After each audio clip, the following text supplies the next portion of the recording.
Measurement is a part of our everyday lives, from cutting lumber for a construction project to measuring ingredients for a recipe. This is an introduction to the professional meaning of measurement. First, every measurement has two parts: a measurand that indicates an estimate of the measurement, and its uncertainty, a quantity that describes our confidence interval in the measurement. We will work through a sample experiment to demonstrate these concepts. Consider this setup, where we let a ball roll down a slope, fly through the air, and strike a piece of paper. We want to measure the distance the ball travels in the air from the edge of the table to where it strikes the paper. A key consideration in designing this experiment is to determine whether the experiment is repeatable.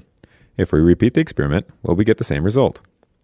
The answer to this question will help us determine how to design the experiment to make the desired measurement. We ran the experiment once and measured the distance from the edge of the table to the mark on the paper and found it to be 650.4 millimeters. We ran the experiment a second time and measured 660.6 millimeters.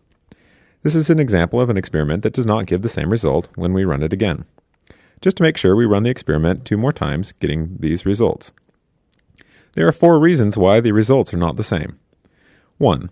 The thing we're measuring is changing. For example, your weight changes by several pounds during the day. If you try measuring your weight over the course of the day, you will likely get a different result. 2. The measurement device is changing. Rulers, scales, and clocks all have imperfections and change with time and temperature. 3. The experiment environment is changing. There could be changes in wind, temperature, or ambient lighting that change over time and thus affect our experiment. 4. The experiment procedure changes.